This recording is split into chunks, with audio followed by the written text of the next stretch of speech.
Welcome back to the deep dive. We're cutting straight to the heart of things, giving you the essentials right from the source. Today we're stepping into something pretty different, an ancient spiritual tradition, but one that's very much alive. You asked us to explore DJ Conway's Celtic Magic. It's a guide that really weaves together history, mythology, and, well, practical magic. It's definitely a rich area. Our mission today really is to give you a clear pathway through it. We want to unpack the core concepts, especially how this tradition emphasizes connecting with the primal energies of the natural world. Okay, so if there's one big takeaway from Conway's work here, it seems to be this idea of radical interconnectedness. Why is that so central? This idea that the physical and spiritual are, well, basically one and the same. Because that is the core concept, It's the hook.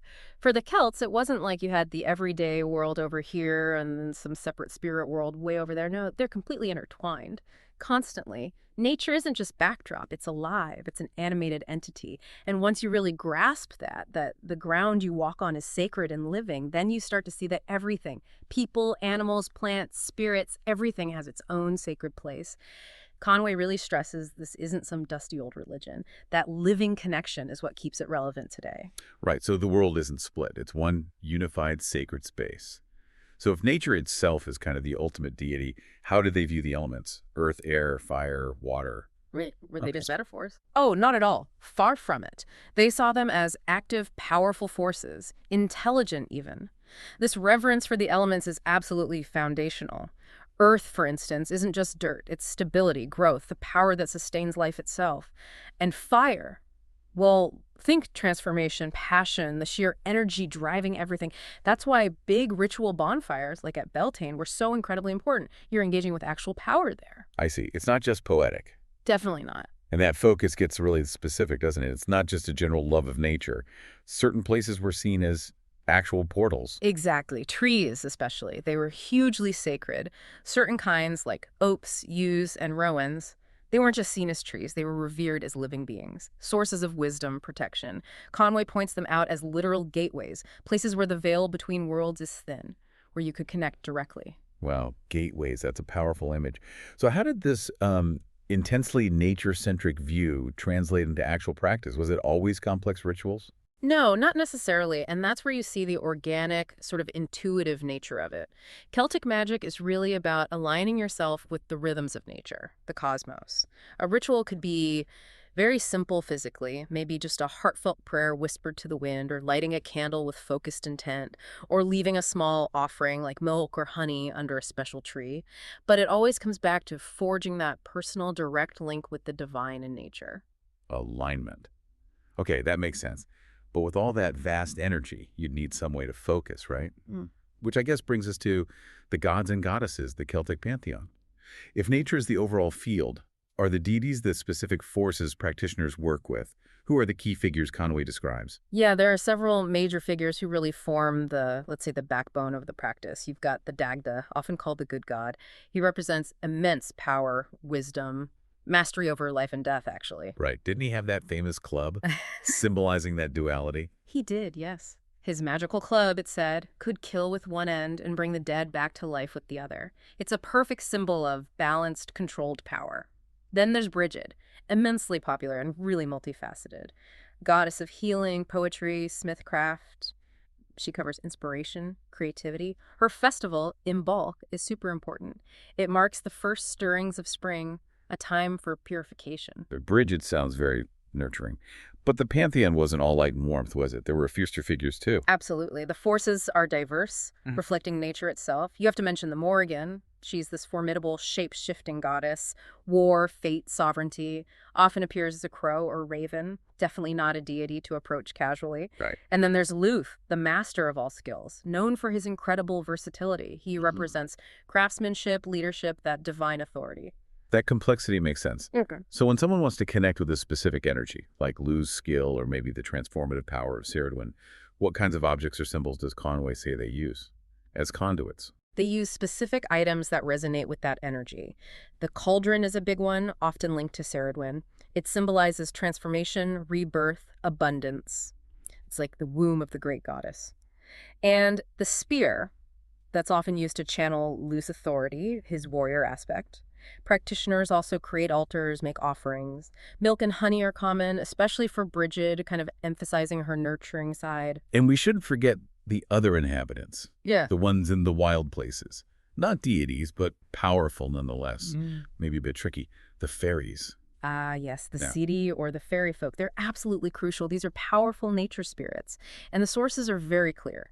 You approach them with the utmost respect and caution. They can be helpful, sure, but they can also be quite mischievous, even dangerous if you offend them or ignore their presence. Simple offerings, like milk or bread left out, are traditional ways to, well, appease them and keep things harmonious. Respect and caution. Got it. Okay, so we've got the philosophy, the deities, the spirits. Let's talk tools. The actual physical items used. What are, say, 3 essential tools for a practitioner? Well, first, there's the athem. That's the ceremonial knife.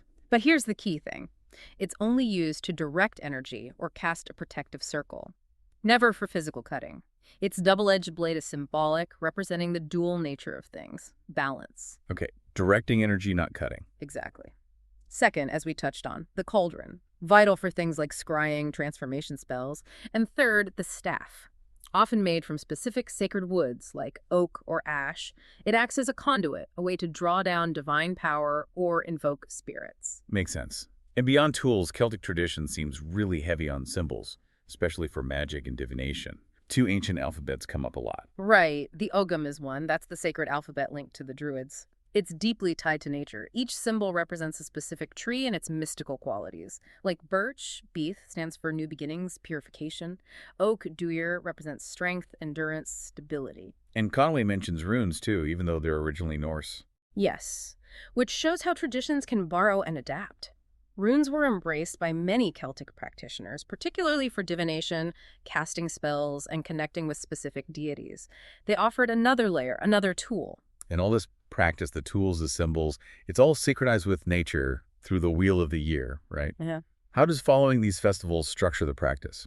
The Wheel of the Year basically provides the rhythm for the magical year. It consists of 8 major festivals, the Sabbats, which align with key points in the natural seasonal cycle. These festivals are seen as peak times for working with specific kinds of energy. Samhain, for instance, that's the Celtic New Year.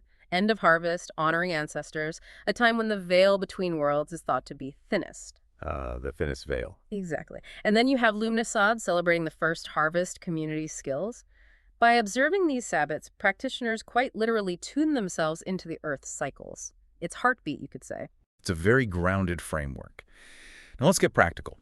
How does all this deep lore translate into, well, everyday magic? Does Conway talk about spells for common needs, protection, prosperity, that sort of thing? Absolutely. The book gives examples of how to ground spells in natural things for practical results. For protection, maybe creating an amulet.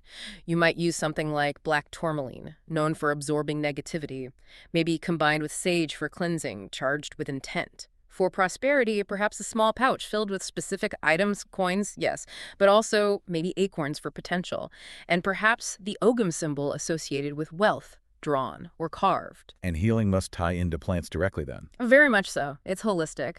Healing work often involves using plants with known medicinal properties, like elderberries or willow bark, maybe in teas, salves, or potions.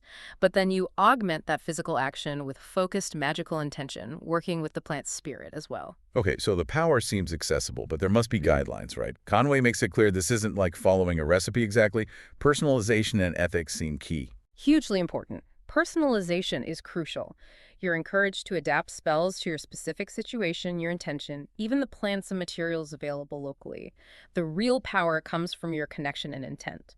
And that leads straight into ethics. The absolute cornerstone is the threefold law. The threefold law, what's the principle there? What does it enforce? It's a fundamental spiritual concept.